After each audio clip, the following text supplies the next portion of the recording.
All right. Welcome to another episode of The Close Up, a part of the Orlando Magic HQ Network. I'm your host, Stephen Cameron. And today we got a really fun guest. If you've been listening to me before the HQ, we got my good friend Malik Grady, who has done many a podcast with me, was once a co-host of my old show. Malik Grady, what's going on, man? Welcome to the show. How you doing? Not too much, man. Very excited to be here, part of the Orlando Magic HQ show that you're doing. Really excited for the things that you've been doing out here in the streets, so to speak. People you're bringing in. It's been really nice to see, but glad to see you as always, my man. Man, yeah, this is going to be a fun show. It's going to feel a little bit like old times, I think. And, appreciate the vibes on what we're doing here at the HQ. Listeners, we have a really fun show lined up for you all today. We are going to deep dive into some numbers. So get your calculators ready, get your pocket protectors ready, because we're going to get a little nerdy on this one, all right? We're going to look up we have some fun information like on some potential playoff matchups on how the Magic will match up and things to worry about with specific opponents coming up that we could see us matching up with in the playoffs. We're going to take a look at the schedule ahead. Josh Cohen, Orlando Magic writer, wrote a really unique article on Orlando Magic three-point shooting and why it's doing so good right now. So we're going to talk about that. And obviously, we're going to talk a little bit about the current winning streak. But before we get into all that, we got to pump the brakes because I got to remind you all just about a few little things. First and foremost, Orlando Magic HQ Instagram subscription program, $5 a month, gets you into our group chat, gets you 20% off home games, gets you just specific content just for you guys. We do monthly roundtables. We do, just a bunch of stuff, exclusive posts and stories and things like that. So it's a good time over there. Consider joining it. Go to our Instagram page and you can see all the benefits pinned to the very first post. Or you can just hit subscribe for $5 and let us keep making this fun happen for you. The next thing that we have is this show is presented by BetOnline. BetOnline continues to be your number one source for all your basketball wagering needs, including pro and college hoops throughout the year. With up to the minute odds, stats, and trends, you can follow your favorite team's path to the playoffs with in-game live betting, contests, and all the best player props. Experience the world's best wagering platform anytime from your desktop or your mobile device. You can head over to BetOnline today to become part of the team, and remember to use promo code BELIEVE, that's BLEAV, for your 50% welcome bonus on your first deposit. BetOnline, where the game starts. Now, I want to pause there for a moment because I was on a work trip last week, and I was in Portland, Oregon, and I got to go to a Trailblazers game. And in the middle of that game, I downloaded the DraftKings app and was making some like in-game bets. I was there for like 5 days. I turned $5 into over $20. Really fun, just having a lot of fun doing like little stupid $1 parlays. Back in California, where I can't use DraftKings. It is illegal to use that in my state. So you know what I'm about to go do this week? About to use betonline.ag. BetOnline. I think it's .ag. And it's going to be a great platform for me to do the same thing. I'm going to turn $5 into 20 again real fast. But you know what's great is also just betting with your friends. We've got a great new sponsor. I love betting with my friends. Malik and I like to bet on all sorts of things. We bet on all sorts of things from sports games to little things like who's faster than the other. And that's what the app Cut allows me to do. It allows me to bet against just about anything. Malik, let me ask you a question real quick. The NFL Combine just happened. If you and I had to sprint the 40-yard dash, I would bet that you might beat me. Would you take that bet? I would not. You're quite a bit younger than me. You're chasing after a younger child. But dude, You got longer legs. You got them strides, bro. But if we wanted to do this bet, man, all we'd have to do is go to the app Cut and place that bet, and we can make our own wagering odds. It's pretty great. The Cut app is a peer-to-peer social betting platform that's legal in 40 plus states. Cut has customizable odds tracking capabilities and an entry social network, and an entire social network with group chats, user platforms, and rewards. All payments, no need for Venmo. It's super easy. Use our promo code Believe Magic. That's BLEAV Magic for 10% welcome deposit bonus. Don't forget to use that promo code Believe Magic. Cut. Put your money where your mouth is. You know, All it's right. interesting. Thank you, Real sponsors. quick, I might try to get into that cut at one point, but I actually already put a bet in under Bet Online AG before the season for the over under for the Magic. There you It was go. very low odds. Basically, like you spend $20 and you get $25 back. But still, I'm going to Hey, win that easily, and I'm happy about it. So dude, that's $5 you didn't have when that pays out, you know? That's great. exactly. That's great. I'm actually thinking about grabbing a Bet Online too, to start placing some fun bets. Cause like I really did. I was on this work trip. It was super fun. And I did a bunch of parlays. I did one where it was like I turned $1 into $11 by like Jalen Suggs had to hit more than 2 threes a game for the Okay. game. The Magic had to win.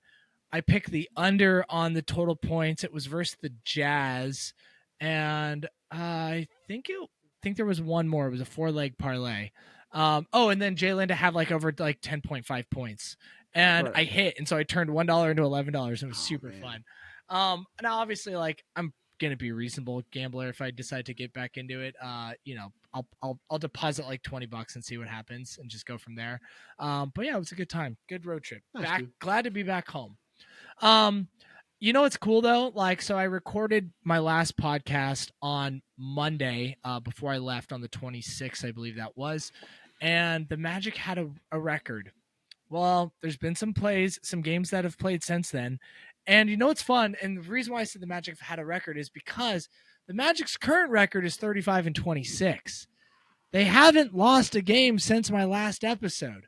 The game they lost was right before that, and now they haven't lost a game since. It was the Atlanta game, and I recorded the very next day, and then they've won against the Brooklyn Nets, against the Utah Jazz, and against the Detroit Pistons, all pretty confidently. I mean, the Jazz game was a little close there for a little bit, but like I still felt pretty confident in those last couple of minutes that the Magic were going to win, as they started just making some better clutch plays at the end. So I don't know about you, man, but I love little winning streaks. We've won 3 in a row. We're about to go on a 3-game road trip versus the Charlotte Hornets, Washington Wizards, and Nets. New York Knickerbockers. I can't speak tonight. How you feeling about all that, man? How you feeling about the little upcoming schedule? Well, it sounds like with your mojo, you have had the betting kind of foray up north, and now you have this winning streak that we're on. I'm feeling really great about the match right now. After the trade deadline didn't go the way I wanted it to, the All-Star break, I was feeling a certain kind of way, but they've really kind of found the momentum. I like that they're trying some different lineups and they're actually working, even though guys are in and out a little bit, trying some different things. JI goes out, you still win because for a while there, the Magic were really struggling without JI, so they actually were able to, you know, endure being without him first with his hamstring and first coming back from sickness. So it's just the vibe is really good. I'm very excited for what's in store. Yeah, I mean, it's been really good vibes. I think the only thing that's like still kind of up for debate, but honestly, if the knee keeps bothering him, is Markel Fultz, right? When he was healthy, he was our starter. They did do a ramp up program with him when he came back from his initial knee injury, in the second unit. And there's 21 games left, I think, left to be played. My thought was, all right, if he can get his knee healthy in the next couple of games, that will give coach like 15 games of him being in the starting lineup. But he's now questionable for the game versus Charlotte Hornets. They announced that earlier this afternoon, a few hours after the initial injury report went out, and which means okay, even if he plays, he's probably going to come off the bench again. I just don't know if we're running out of time to see him get back into the starter as they get into rhythm. And I'm just wondering, maybe I don't know, man. I just don't know. I'm just questioning like what's gonna happen there. Like at this point, I would say like let's just keep rolling with him on the second unit, but I don't know. He's a good basketball player, and he makes us better in certain ways. So, what are your thoughts around the Markel Fultz situation? Well, it's interesting. I wouldn't say I'm glad that he's been, slowed or trying to come back from his knee and maybe a shoulder, that kind of thing. But what I do like, I like getting more data with different lineups. I like seeing things that might work in the future, and specifically Markel Fultz guarding ones next to another two guard Mm-hmm. with Paolo and Franz as your main playmakers. I think that's something that can take us forward. If, for example, if we upgrade the shooting guard position in the offseason, if you get a Malik Monk, if you get even a Gary Trent Jr., can Jalen Suggs be your tertiary playmaker behind Franz and Paolo, and you can still do things? I think we're starting to see a little bit of proof of concept of that with Markel coming off the bench, sometimes not playing, whether it's Gary Harris, whether it's Caleb Houston, even if it's Anthony Black, which we saw earlier in the season. I feel like I've gotten quite a bit of data out of Markel Fultz as a starter. Not saying I don't want him to start. It's just that in this time period when you have some lesser teams, some teams that are obviously will scare you like the Jazz, but this is not the meat and the teeth of our schedule. This is we're a time where if you experiment, hopefully it doesn't kick you in the teeth. And I think that's what we're seeing. So there's a little bit of excitement and hope seeing this lineup, and also seeing Markel Fultz come off the bench, play so well, give them a spark. This bench has been nails all year long. You're getting that mojo kind of connection, with Moritz and Joe. You're getting Cole looking finally healthy, looking like the Cole that we saw at the beginning of the year when we were excited. So I don't have any problem right now with Mark Hall off the bench. I don't think he necessarily has to be the starter because I think, to me, Jalen is the guy I want to see as maybe the eventual guy at the one anyway, and go from there.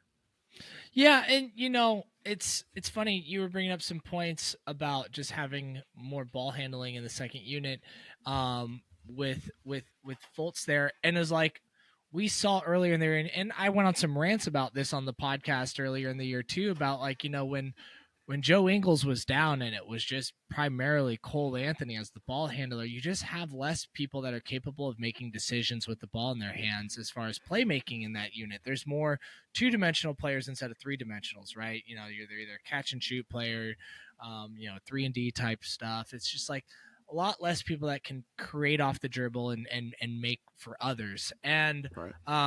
having that second person back there, or now third, with Markel Fultz, and then you can stagger him a bit with the starters. I think it really does open things up, allows Cole to play on and off ball, which is probably a reason why he's playing so well the last handful of games. It just, I just think it's balancing out that unit where the first unit has a lot of people that can make, plays for others. You have Suggs who can do it in a decent fashion. You have Paulo and Franz who are scaling and getting much better there. Wendell to an extent. He doesn't get used so much in it, but he can run a little bit of pick and roll, little DHOs off, with other people. It's not terrible. So there's just, yeah, I'm liking it right now, and I'm fine with it. I wouldn't be upset if he stayed there for the playoffs. As coach continues to tinker, and you're right, we're absolutely getting information to use into the off season on how we want to construct this roster for next year, right? Which is really cool. Yeah. And in the playoffs, Yeah. we're seeing things that because you can have to make adjustments. High level, even low level playoff basketball is all about adjustments. You get your head kicked in for a game or two, and you're like, okay, what do we do? Do you insert a different starter? Do you have some different options? And because of injury and because of talent, the Magic have played some different lineups. The other thing I'm hoping to see, I still want to see, I want to find a way to creatively get Goga involved more, whether that means WCJ can maybe play at the four or what have you and stuff. But, you know, if it happens, it happens. But I think he's a talent that, man, can you get in a room and figure a way to get this guy on the court somehow? If you don't, hey, that's fine. But you don't have that many things necessarily in the chest of guys that have been shown to help you. So if you can figure it out, it'll be nice. If not, hey, we'll be okay, I guess. It's going to be interesting with Goga and just the guys that we want to be on the court, like Anthony Black too, but are not at the moment, because it's Mhm. like, I question, are we going to see a 9-man rotation at some point, right? I don't think we will, but last year we did the final 10 games, 12 games, when we were like actually trying to win Mhm. and make a play and push, which I thought he should have done about 10 games earlier. He shrunk from a 10 to a 9-man rotation. And, the team was healthy at that point in time too. And just good players were sitting. It wasn't a lack of availability at that point. The team was mostly Right. healthy down the stretch. And so I, I don't expect it, but it is a possibility that we see that, because a lot of coaches start shrinking from 10 to 9-man around this time. So it'll be interesting to see if that happens. Um, you brought up in game, like making adjustments between games in the playoffs and stuff like that, and it's in a group chat earlier while I was cooking dinner, and we were talking about actually in the Instagram subscriber chat that you are a part of.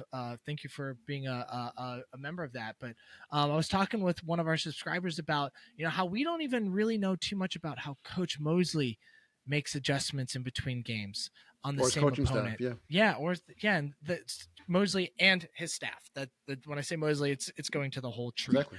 Um, but what's cool is March 15th and 17th we play Toronto back to back. Just a little mini Mm. baseball series there, right? We've had a few of these throughout the season. It's been a long time since we've had one. So I feel like this, like, I don't know if we'll see too much. And then at the end, we also play the Bucks. Not back to back. There's the Philadelphia 76ers are in the middle there on April 10th, but then we end the season on the 14th versus the Bucks. Now, those last couple of games could be interesting if teams are already locked in their position. Like the Bucks might be sitting a couple of their guys. We might be sitting one or two of our guys. Who knows on that last game on the 14th? We'll see.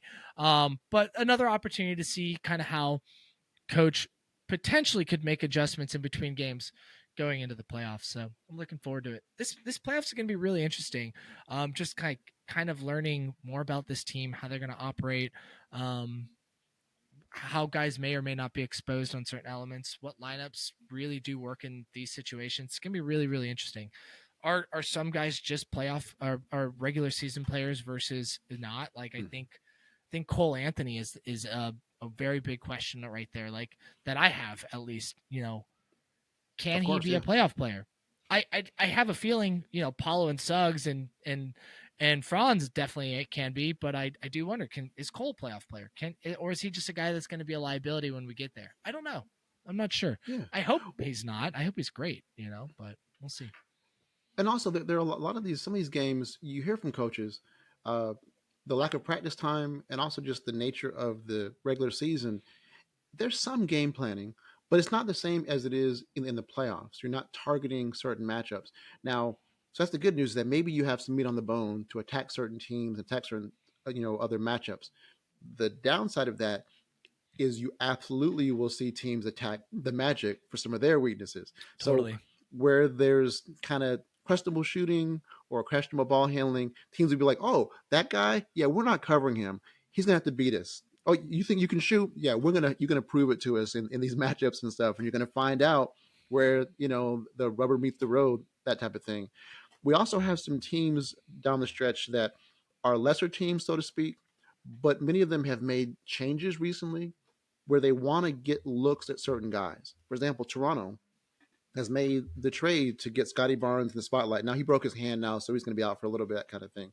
But they traded for Emmanuel quickly, a guy they want to get minutes out of. They've got RJ some other Barrett. guys in there that they want to see what they can do. Charlotte, a laughing stock for most of the season, still kind of a laughing stock, but they traded for some actual guys that can play or have played. Trey Mann, to a lesser extent, Grant Williams, been on a high level team.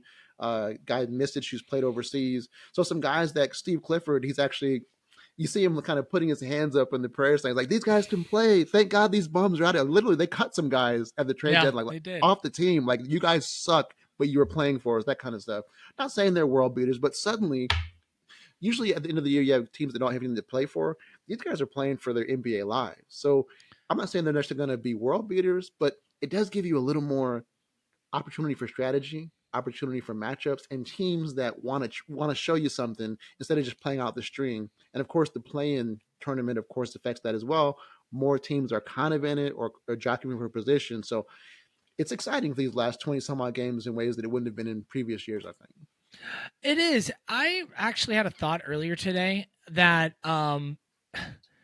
and I think I stole this from someone else too. I can't That's remember. the way So to do it. shout out to whoever said this first. Maybe it was actually, I think it was actually on Alan Anthony's podcast that Okay. they released recently. Um the Magic are 28th in remaining strength of schedule. In front of Miami and Boston, who are they have easier schedule at this point in time. Oh, really? Okay. And I actually kind of wish we were maybe a little bit closer to like 20th. And Hmm. the reason I say that is, yes, obviously every win matters, but our schedule, we are gonna play some freaking bums coming up. And I am sorry, no disrespect to the Hornets or the Blazers or the Grizzlies or the Hornets again or the Raptors twice or the Nets or it's just like or the Wizards. I wish we just had a couple more. Like our schedule doesn't get super serious again until kind of like our last three games: Milwaukee, Philly, Milwaukee. There's a Yeah. Sacramento and Golden State and Clippers little run in there during our homestand. That'll be telling. I'm thankful for those. Wish there's maybe just one or two more games versus like top 10 team, where we could like really just kind of tune some things up before Right. those last like 5 games, right? It'd be nice if there was like a top 10 team game in like the next 10 games. That's because we don't have that in the next 10 games. We have, I think Well, the I'm a little yeah. counterpoint. You do have New Orleans, who at times has played as good as anybody in the league. They beat up on Indiana a week and a half ago. You have the Clippers. Yeah. These are some real teams. I do want to point out. I love. I do the same thing. Uh, whenever any of us say no disrespect, we usually mean all disrespect. It's like, All hey, the no disrespect. disrespect to your wife. But you Hey, guys are no trash. disrespect to your baby. But then it's like, it's the freaking ugliest baby I've ever seen. No Yep. disrespect. It's just, I love it. You didn't quite say that, but I just love the idea. Whenever somebody says no disrespect, the next words are going to be just so disrespectful. Disrespectful. I love it. I mean, they're playing for something different at this point, right? Yeah. Like I went and watched the Blazers play the Heat when I was on my trip, and it was a wonderful experience. That arena was great. A lot of fun over there. But it's like it was a competitive first half. Second half, also Aiton like jacked up his hand at the end of the Oh, second quarter, but it was just like they're playing guys that are not going to be on an NBA roster next year, most right. likely. They're experimenting, learning. They're where the Magic were 2 years ago. We were not playing for shit two Chauncey's a years little ago. questionable too as a Yeah, coach too, so there's a there's lot of question marks on him. So it's interesting. Like we're just in different wheelhouse, which is really nice. Which is really really nice. yeah. Before we get too far into playoff talk, and I know we kind of just got like deep into there for a moment, and then we kind of segued back into the regular season. Um, Josh Cohen, Orlando Magic writer, wrote and released a really cool article yesterday, today. I read it this morning, this afternoon. It's been out for like a day. It's not too long. I recommend everyone going to his page and checking it out. But it's about the Magic's 3-point quality. Since January 18th, the last 16 games, the Magic have the league's third best 3-point percentage at 39.1%. Only the Celtics have a better 3-point percentage during that stretch. Before January 28th, the Magic shot 29% from three on 79 attempts when the opponent was playing zone per second spectrum. Since then, the Magic have shot 37.3% on the league's most 59 attempts in those situations. I just threw some numbers out there, and we'll get into it a little bit more. But long story less long is the Magic have been hot from shooting from three right now. The last 16 to 20 games, they've been playing very well, hitting shots, making shots. Josh did a really nice job on talking about the quality of shots, talking about just making them in general. And it Mm-hmm. was really good. You and Josh had some interesting conversation a little bit afterwards about the quality of shots and kind of what what does that even mean? And then I have some thoughts like, are are we getting better quality shots? Or are we just making the shots more, right? And so there's some things up for debate, but just in general, how'd you feel about that article, Malik? Yeah, it was interesting because a lot of people had kind of pointed out the 3 point shooting and how the Magic were shooting. Like, wow, what does this mean, and all that kind of thing. Josh, in his own way, was able to expand on that, but also make it really concise. Like Yeah. if you read this article, I mean, you'll see it in the show notes, that kind of thing. It's actually very short, but it's very efficient, Take you which is 5 minutes to interesting. read. Yeah. So he talked about kind of three things. Is basically two things that we already knew about. Was it was forcing opponents turnovers and securing rebounds, which the Magic been doing all year, and that's how they've been really getting a lot of points. We also talked about patience on offense, and that was how they were getting their better shots, which to me sent up, I don't know if it was a red flag, but my antenna went up immediately because what has been ground into us in terms of listening to, basketball analytic podcasting and Twitter, that kind of thing, is that shooting faster is more efficient rather than waiting later into the shot clock. That's the reason why the Phoenix, with the 8 seconds or less, were so efficient. They were shooting early in the shot clock because before the defense got set, they went to set points. They were fast breaking. They were getting threes. They were getting transition, that kind of stuff. So I was asking Josh, I was like, how do you reconcile the conventional basketball wisdom now, which says that shots later in the shot clock are the worst ones to get because it's 3, 2, 1, heave up at the backboard type thing. And he was saying that the Magic were wearing down their opponents with their size, drawing fouls, which is another thing the Magic do well, and not settling for shots early in their possession. And I was kind of tongue in cheek saying to him that, well, I guess the Magic are so bad offensively. Does it not matter if they shoot early shots or late shots? They're still the same crappy shots. But he said that in the last 15 games, the Magic actually rank top 10 in field goal percentage on their shot attempts taken with less than 7 seconds on the shot clock, which was really eye opening because 15 games, the Magic have been 11-4 in those games. Now, again, they're crap teams. Again, it's a small sample size. Again, we're caveat, caveat, caveat. However, hey, we're looking for crumbs, y'all. We're looking for pearls. We're looking for reasons for optimism. And Momentum. when We're you looking look, for yes, momentum.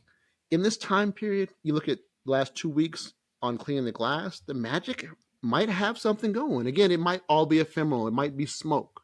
But Magic are not only just shooting better, they are getting some, like you said, more efficient. They're making more efficient type of shots. They're doing some different things out there. So it's just exciting to see. Again, is it a mirage? But it is something neat. 15 games is not an insubstantial amount of the season. That's what, a fifth, a sixth of the season. So it's just nice to see. And I appreciate Josh Cohen not only writing the article, but also engaging a little bit with us, Totally. online back and forth. Cause I was like, hey, late shots suck, right? And he's like, actually, for the Magic, they're doing this, that, They've and the been other. And I was okay. like, that's why you're the pro, bro. So It's it was it's nice. it's funny because I look at that article and I read it, and I think it's great. We have Jalen Suggs, who's been phenomenal. I think he's shooting like 38, 39% this year for from three on like 5 or 6 attempts per game now. Paulo started the season strong, went on a cold streak, been playing really good as far as shooting from three again. I think he's around 36, 37% again. Franz, ever since the All Star break, I think it's the All Star break, or maybe it was coming back from injury. Maybe you can look up this real quick while I'm talking. I think the last like 20 games for Franz, he's been shooting the ball really well from three as well. And the team is just like, Wendell Carter Jr. is hitting him from three again. It's really nice just having guys hit shots. Cole Anthony's been playing a little bit better. And, you know, we all want the Magic's offense to be a better team. We do. But what I was actually surprised about is we've been slowly creeping up. We're up to 22nd on this is per basketballreference.com. They're up to 22nd in offensive ranking, which is really cool. When like most of the season we've been around like 25, 26, 24. We've been moved up a couple of spots, which I think is like really encouraging. Granted, it's way too low where we want it to be. Like next year, we better Right. be around like 15, 16. Like let's just get to league average. That would be really nice. If not better, but to at least be almost to 20, I will take that. Can we finish at 21st? uh, beggars can't be choosers, but I would love a good old lucky 21 going into the playoffs. That'd be sweet. Were you able to pull up Franz 3-point shooting? Yeah, it's not as hopeful as we had hoped. I mean, in Oh, January he had gotten up to 41.5% for the month of there we go. January, Let's go January. but then when he went to February, he went back down to 29%. March is only one game, so that's kind of immaterial. But it's been a little up and down, but it definitely feels like they're gonna go in more. I don't know. Yeah. He's still taking with confidence, which I appreciate. Um, it's a data point this year. It's been disappointing overall. There have been times when he's got it done. He's taking a different diet of 3 pointers. I feel like he's taking more off the bounce, more self created, which I don't know if he can live off of. But it's nice to see him continue to take them, and you can tell there's work being put in. You want Yeah. some of them to be paying off in them going in the net, obviously, but the process seems sound, and obviously, what happens in the playoffs is the biggest thing, and the creation, that kind of stuff. So yeah, that's what I would say for that in terms of bringing out the actual I brass was hope tacks. I was hoping his February was a little bit better than that. So he's probably closer to like averaging since returning from from the new year. He's probably close to averaging like 35% or something like that. Something like that, yeah. Oh well, So just make him in the clutch time. That's all I really care about, Franz. All right. yeah, He's been incredible this season. To be fair, outside of his 3-point shooting, he's had a really good season. All right. So, are we good to transition to playoffs, or did you yeah, we have can do anything it. you I mean, wanted to jump? we're Okay, running out a little bit of time on some of these things, so definitely we can move on. Just it's go read Cohen's article. It's interesting definitely do because it. again, it's not just the hot shooting. There's other things that he has going in there that maybe are more sustainable. Um, the Magic are playing at a slower pace, for example. We've never had a high pace this year, but kind of going against the grain in terms of not only focusing on defense, but playing slower, but still getting turnovers and hopefully not turn the ball over as much, making teams kind of have to grind it out. Will that work in the playoffs? I don't know. It's working now. Let's see what happens. So Yeah, I mean, I think it will work in the playoffs to an extent. The playoffs tend to be a they little grind down anyway. beat You're right. Yeah. slower. Yeah, they're a little bit of a slower, type of play. It's not as fast paced on any of the aspects. Yeah. You're That's a typically good seeing point. I hadn't thought teams of that. protect the ball. You're typically seeing teams slow down and get set up into their offensive sets. Especially as they're making adjustments to the other team, they're reading and reacting to that. So, Oh, you know, real quick, I think Steven. What our defense, our slow play will transition nicely into it. Yeah, what's up? one thing I know that we weren't sure if we were going to find a way to smoothly put this in. I did notice that Josh wrote in here, he said opponents are averaging just 9.3 offensive rebounds against the Magic for the season, which is the second fewest, and just 8.2 these last 15 games, the second fewest in that time frame. So once again, Josh succinctly says something which we were like, can we? I mean, I was worried. I was like, can we put this in a way that people can understand what the hell we're talking about? There it is right there. Opponents are averaging fewer offensive rebounds on the season and in this stretch. And once again, that's a good way to be hot and win games. So We've already said so many random numbers that people are. If you're still listening, I appreciate you. Keep listening because you know we're why gonna you get into came some. here. We're gonna get into some more fun numbers today. I promise you that. Um, yeah, no, Josh is great. Honestly, that article is well written, so much more easier to digest than probably how Malik and I just explained it. But I thought it was really good. Um, I don't read. I'll admit I do not read enough of the Magic writers' content. I should read it more, but I don't. Plus, Unfortunately, they're just really nice not enough guys, time in the which I day. appreciate. Like the few times any of us back with Close Up or back with HQ have interacted with them. Oh, I mean, great! just salt of the earth guys, just really sweet. I mean, obviously the Magic family is good, but those guys are good guys. They're So great. Absolutely. Cool. All right. Now let's get into some fun. We have digged up some things that we find interesting. Malik and I, he's one of the few guests that I can have like do homework to before coming on the show. Just mostly because we're friends and we nerd out about a lot of stuff together anyways. But we took who we think are our three most realistic playoff opponents. All right. The um Cleveland Cavaliers, the New York Knickerbockers, and the Milwaukee Bucks. That's assuming we don't make the eighth spot and we stay out of eighth and don't get matched up with the Celtics. And also, we just ran out of time and bandwidth to put that scenario in place. But let's just hope the Magic are going to land between 7, 6, or 5.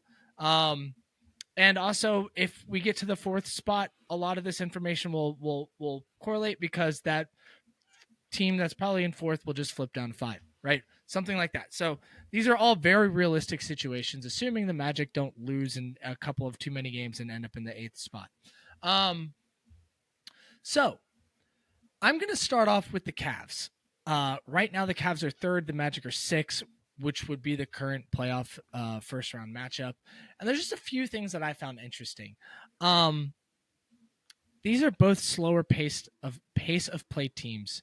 The Magic are 29th at pace of play at 97.4, and the Cavs play at a 98.3 pace of play. So very similar. And and pace means a couple different things, but it's often like the speed at which you get up and down the court, but also how fast you get into your sets. Do you get into your set quickly, like with right after passing half court, or do you slow it down a little bit and then get into the pace of your offense? And it's just interesting. I found that really unique that the Magic and the Cavs are so similar in that aspect. Another thing that I found are this is not so great. The Cavs are they're kind of right in the middle offensively. They are 115th in the offensive rating, and again, 115 points per game in offensive rating, which is 15th in the league. The Magic are scoring 113. Again, we've ticked that up a little bit. We're at 22nd in the league, which is nice in points per game. But this is, and the other thing that I found interesting is we're sort of similar there, but there's one more that's even more crazy, is the defensive ratings. All right. Cavs are third in defensive rating at 110.6 points per game, being allowed, where the Magic are fifth, just two spots different at 111.4 points per game. So if this matchup happens, obviously the Cavs have some offensive firepower with Garland and Donovan Mitchell that can do wonders, assuming they're both healthy. But man, I think this is going to be like a defensive grind. I think we're going to see a lot of 225 point total like combined scores. Probably let's bet a lot of the unders on the potential scoring options with just how this matchup is playing out. The other thing that is interesting is the Cavs are 6th in fast break points.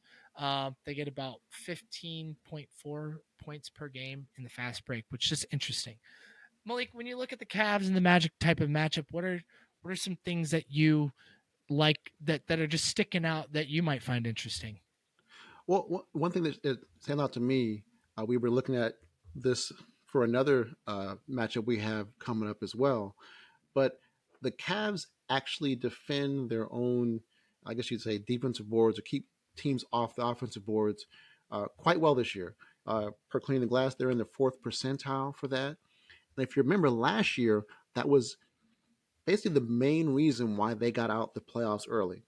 The Knicks came in and rebounded all over them. They were stunned and just really carved them up. I don't know if it's another year of maybe Jared Allen not being banged up like he was last year, bringing Max Strus, who's a little bit more of a type of player, whatever it is. Last year on the year, they were 20th percentile in stopping teams moving on the offensive boards. This year, they're in the 4th percentile. And that's where the Magic get their points, is off the boards, getting fouls, and all that kind of thing. So I think they might be able to neutralize us in that in some ways, and not be able to have the Magic be such an advantage. However, they are about middle of the road in terms of free throw rate defensively. So if all the work Franz is putting in, you see him putting his hands up trying to get fouls over and over. If that starts to pay off, if Paolo continues to hone his craft and draw fouls, maybe that's somewhere the Magic can kind of hone something and get a little bit of an advantage. Like, I think what you said about it being a defensive matchup is spot on. But again, free throw rate, Also, I think the Magic will shut off that water when it comes to fast break points because of the way that we've slowed things down. I don't think that's going to be such an advantage for them. And I always pray for less injuries. You saw Donovan Mitchell had to have a little procedure recently. I got an injection in I think it's his knee to kind of get a little things going with that. So hopefully he's healthy and we still beat him. I don't want him to be hurt, and that's why we beat them and that kind of thing. But he, of course, is an incredible weapon in the playoffs and all. But it's an interesting matchup for those reasons, I think. Yeah, it is a very interesting matchup for those reasons, and I think they just said that Donovan Mitchell is going to miss a couple more games today. I think that came out like 2 or 3, which is a bummer. Prayers up, prayers up. He's so fun to watch in the playoffs. He's a phenomenal basketball player. I really enjoy him as a player. I'll let you kick off this next pick. You can pick the Bucks or the Knicks or the Knickerbockers, as I've liked to been calling them recently, to intro into this conversation. Well, let's go back to the Knicks. We were a little struggling a little bit because they feel like they're in the middle of the road in a lot of ways. However, they are lethal because of Jalen Brunson. But a lot of their strengths are somewhat of the same ways. Like we said, they keep teams off the offensive glass. That's where the Magic get their points, that kind of thing. They don't necessarily turn teams over all that much. They're about middle of the road there. So hopefully that'll help the Magic. They're really good defensively at really not fouling. So not putting the Magic on the line. So that'd be something where I have an issue. Eighth or so points of possession when it comes to offense. 12th or so points per possession when it comes to defense. Like I said, middle of the road. Their biggest thing right now is just injury. OG Anunoby, is he going to be healthy? How's that elbow going to be? Julius Randle, his shoulder may need surgery in the offseason. He's trying to get back and play through it now. Hartenstein had to come back. Mitchell Robinson's kind of in. Jalen Brunson dodged disaster, banging knees or what have you. It's just a bone contusion rather than just catastrophe, which is what it seemed like the other night. So they're going to be a tough team for anybody. Tibbs is always tough-minded. And actually, again, they've been better offensively this year for a Tibbs team than recently. So, they'll be strategic, but I think it's more of the same with Cleveland. Is Brunson healthy better than Mitchell healthy in the as far as what we need and as far as what we're going against? Who knows? Mitchell is a little more proven, but Brunson has just been giving it to everybody this year. Dude, Brunson's been awesome. I mean, he's just fun. You're like, this guy looked like us. Like, he's not that much taller than we are. Like, he's, I don't know. It's fun to watch guys that are similar to, because we joke about Steph Curry being like the everyday guy, but he's 6'3". Brunson's 6'1". You know what I'm saying? So, fun team to watch. We love fighting against these Knicks fans. Hopefully, don't have a lot of them in the building if we play them, that kind of thing. But another interesting matchup, maybe not as interesting as Cleveland in terms of star power and also with guys being injured, but another interesting one, but similar. Well, they were hard for me when you jumped on and we were doing some pre-production conversation with this show. I had hardly touched the Knicks Magic matchup, and I wanted to, but I was having a hard time finding stuff because like they're just so middle of the pack in a lot of stuff. Like per NBA.com, free throw attempts 14th, defensive rebound 14th, like assists. Where are they? They're one of the worst assist teams in the league at 29%, right? So that tells me they probably do a lot of ISO scoring, at least right now. It's just like, it's, steals, 21. They rank 21st in steals. Blocks, there's just not a ton of like, they're a horrible team at blocking. Granted, they've had some injuries to their team. So it's just like, it doesn't mean they're not a good team. It just means I was having a hard time pulling some interesting things that stood out because they're just kind of like solid at everything. Not truly awful at a lot of stuff, a few things, but they've also been dealing with some injuries and stuff like that, but also not elite at anything other than maybe ISO scoring. Then they made trades and then got hurt, so it's like, well, what does that mean? So there's but on a non like number analytical aspect to this team, if we get matched up with them, I need you Orlando Magic fans to show up to the Kia Center. My God, that is going to be, I don't know what's going to be a harder thing to battle for this Magic team. The New York Knicks fans in the Kia Center or the New York Knicks on the floor. Like, there's going to be a ton of New York Knicks fans in that Kia Center, and they just, I mean, the Magic are a transient city, and the Florida attracts every single New Yorker that doesn't want to live in New York anymore. They just go straight to Florida. So it's like Mm-hmm. their fans are kind of all over the place in Orlando. So Magic fans, show up, be loud. Yeah. And if you're a New Yorker fan, like take off the jersey, be a Magic fan for once. All right, let's go, let's go. Yeah. Well, it All was right, funny hearing the guys, I guess last night or this morning, talk about that. Kia Center's been rocking, like filling up some stands and getting some they're real good. fire, even for crap teams. So I think people are hungry. So I The think we third might. I large, mean, yeah, the third largest crowd in Kia Center, Amway Center history, uh, was against the Pistons. it's the Pistons, bro. I mean, like so it's exciting. Again, don't want to get ahead of ourselves, but it just it's Yeah, like something like what you might even say we've got a lot popping, as some people would say. So got a lot popping. All right, the last team I want to point out some interesting things is the Magic versus the Bucks. This is a team that is interesting in many ways. They got a new coach midway through the season in Doc Rivers. Very experienced team with Giannis Antetokounmpo, uh, Chris Middleton. Damian Lillard dang, has yeah. ended a lot of playoff series with game winners. It's insane. Everyone remembers the bye bye to the Clippers a few years back, which was just an insane shot. And I'm looking forward to just seeing that team in the playoffs. Hopefully not against the Magic, but at the same point, like the team is still they've kind of flip flopped. They're a better defending team, but now their offense is kind of all over the place. And Dame's kind of had a little bit of an up and down year, but at the same point, 7-game series that's going to be a little scary. They're a big team. Brooke Lopez is good too, but at the same point, do they have their systems in place? I don't know. We'll find out, but I'm just not sure. A couple things that are interesting with the Milwaukee Bucks right now. All right, is they are 18th in turnovers at 13.5 turnovers per game. Well, the Magic are fourth in steals per game, and we average about 8.2 steals per game. And the Magic are second in points off turnovers at 18.7 points per game. So that's an area of this matchup that I really want to like dominate with this team. I want to force a lot of turnovers on them because they give up a lot of turnovers. I want to make sure we're scoring in transition off those turnovers to continue to just take advantage of one of our strengths right now. That's a really big area that I think is just going to be really interesting with this ball club. Granted, maybe part of the turnovers are because the Milwaukee Bucks are still figuring things out under Doc Rivers' new systems that he's trying to implement. There's just a lot of newness there, and a lot of figuring out like a contender this high, this much pressure on them to win. Getting a new coach midseason is just kind of wild. I'm not saying it shouldn't have happened. It probably should have happened, but it's not making their lives easier.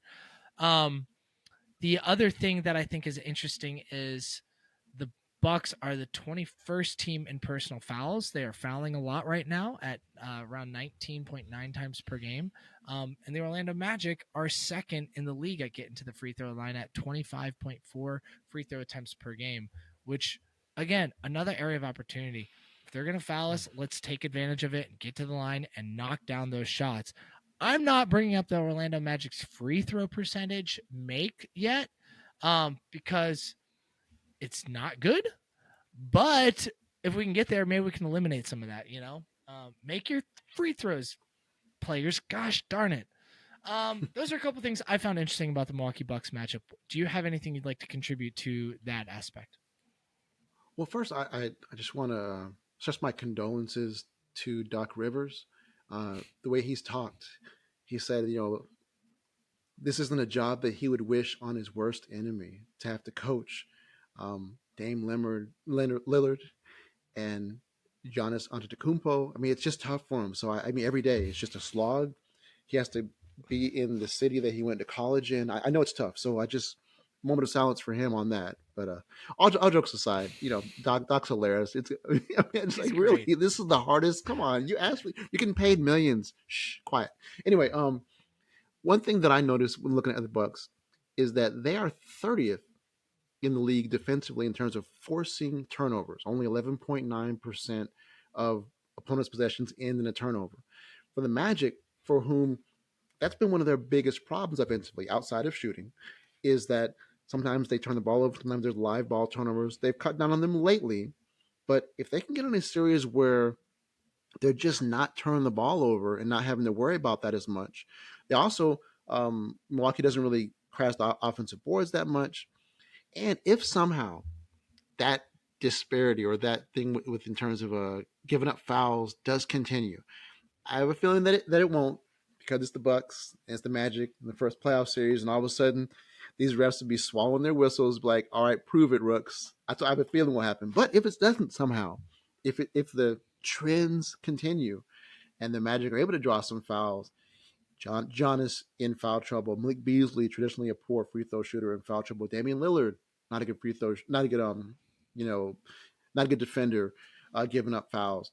You might have some openings, and you definitely have that feeling of underdog mentality. A little bit. Yep. There's nothing to lose against the two-time MVP and Doc Rivers and Dame Lillard and that kind of thing. You let it all hang out. So it'll be an interesting matchup just because name-wise, you're not necessarily going to be always relegated to NBA TV if you can win a game or if you can be competitive, because there's the big names on the other side of the placard and stuff. So it'd be exciting to be matched up with them, especially, again, they're not going to turn you over, hopefully. If you can get to the line and do some things, be interesting. Um, I'm just not, I'm not sure. The doc factor is just up in the air. We always joke, I mean, everyone jokes about him losing 3-1 leads or 3-2 leads, but the fact is he's gotten to a lot of 3-1 leads, a lot of 3-2 leads, and that shows something to be able to get there. And he's gotten there with teams that weren't necessarily always having the home court advantage. This time around, they will have home court advantage. The Magic will be the underdog, so it'll be a great opportunity. I love to play the Bucks. I love Giannis. I've talked about it many times. His biography with Miriam Fader was just unbelievable. Just the insight that she got for him. So to be able to play one of these all-time greats, maybe check them out in person, that kind of thing would be cool. But yeah, it's interesting to look at those matchups and that kind of thing, especially. Now we're gonna wrap this podcast up here in a few minutes. We've been rolling for about 52 minutes now. But as we get close to wrapping it up, I'm going to end this with one last question to you, Malik. Where out of those three teams, and screw it, put the Celtics in there in case we fall to 8, but I don't think we are. Do you have a personal preference in who you think the Magic would match up the best to make it a competitive series all the way through and potentially get out of the first round? Granted, I'm going to put a caveat there. I don't expect the Magic to get out of the first round regardless. I'm just going to be really, really happy if it's competitive because this Magic team is really young. Mosley and his staff have never, well, Mosley, some of his staff, it's his first time being a head coach in the playoffs, right? There might be some learning and adjusting that he's got to figure out. So it's just, I would love to get out of the second round. I'd love to get to the second round, but I just don't know if that's going to happen. I'm just going to be happy with competitive basketball, and hopefully we can get to 6-7 games. I'd love it. Do you have playoff expectations that you'd like to see and also a preferred matchup? Well, I'm a professional devil's advocate. I carry my own silver lining for clouds wherever I go. So I could make a case for any of these teams. The one I'm going to go with, I think, was going to be the Cavaliers, just because the young star power of Donovan Mitchell, but also just the interesting matchup of, Evan Mobley versus Franz Wagner in terms of draft class and all that kind of thing. Sure, a lot of fun The storylines. Jarrett Allen factor, Darius Garland, that kind of young guard, and see what Jalen Suggs, he really has risen to the occasion playing against him. Some of his most incredible highlights of watching him push himself to exhaustion has been chasing Donovan Mitchell or trying to blanket Darius Garland. Max Strus, we already have a history with from Miami, just as a competitive young man, that kind of thing. So that's the matchup that I kind of point to. Once again, their coach and Mosley, to me, there's some similarities in terms of just kind of young coaches just having some pedigree, but also just not necessarily just the bigger names of the other series, that kind of thing. Because obviously Tibbs and Doc Rivers are big guys, but Sure. so I think that's the one that I would be most interested in. Is that the one where we'd have the most advantage? I don't know. I think all these teams are going to be tough matchups if healthy. The Knicks, because they have the most health problems, would maybe be the most of a wild card. But I'm going to go with my gut, not talk about, oh man, this is the easiest team or whatever. I think one of the most interesting matchup would be the Cavaliers, and I'd like to see the chess match of our young players and their young Yeah. players because some exciting young cores, really. So No, man, that you brought up a lot of really good points. I like you. I would be fine with any of these matchups. I think there's a lot of, we've picked out a lot of interesting things on why any of them would be interesting to watch and enjoy. Um, I have a love hate relationship with this Knicks pick, and they might be my pick. One is I think Bing bong. I think we could match up well for them. Assuming that everyone is healthy. They scare me a bit with their size on the wings too, with OG and whatnot. But they just, I just think we would do well against them Yeah. to an extent. But also, again, love hate, right? I just told I want a lot of Magic fans in the arena, and I absolutely do. But this is also the team where we're going to get the most stars in the Kia Center. All right, Mm. um, you know how many And maybe you stars? can send those Well, fans home too. they're going to come down. We'll get some fun faces that will fly from New York Yeah. to Orlando. It's an easy flight. I can go down to Orlando for a couple of days, get a nice round of golf in and some beautiful Spike Lee weather, maybe and with go Cole. and go watch a good game. Like, I bet we would see some fun faces there. So that could Yeah. be cool. And then you take it back to the other side, us in New York. Cole Anthony's from New York. He likes to ball in New York, you know. His mama. I think those guys like to be in the spotlight there. Jalen I like Suggs that. had a couple of nice moments in New York. Yeah, Paul has had some nice moments in New York. I think it would just be fun environment wise. The largest market. It's, I mean, a huge television market too. Like, we're not Yeah, playing dude. against some small markets there. Like, rating wise, we will probably have the best ratings versus New York, not Yeah. necessarily because of the Magic fans, unfortunately, but because of TV ratings, and New York Knicks fans are just effing everywhere. So I kind of think that would be fun. We want some relevance. Go make some noise against New York. All right. Really Yeah. do. Make some noise. That's how you're going to get some media relevance, because that's how you're going to get a lot of ratings that are positive for you. And that's how you're going to get some more national televised games next year, right?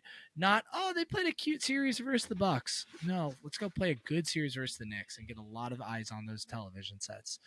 So that's kind Yeah. of my set, despite having to deal with a lot of New York Knicks fans in Kia Center. So, um, Malik, thank you so much for joining. This was a little bit of a last minute. Had to do some pivots, and you filled in the gaps beautifully, like a professional would. I very much appreciate you. We haven't done this in a very long time. I miss it. Let's do it again soon. Magic fans, thank you so much for tuning in. Malik, why don't you tell everyone where they can find you online so they can talk with you if they're not already doing so? Listen, y'all. I am on Twitter, Malik G. I It's love all Malik G. conversation, discussion, debate. I'm polite. I'm arrogant. Just the way we all are. I welcome any conversation basketball wise, Atlanta Magic, Gator basketball, any kind of basketball. I just love it. So I appreciate Steven for having me on. I love the HQ guys. Got to meet them in person a number of times. Just sweet men, great family men, that kind of stuff. So I love what you guys are doing, and let's go Magic.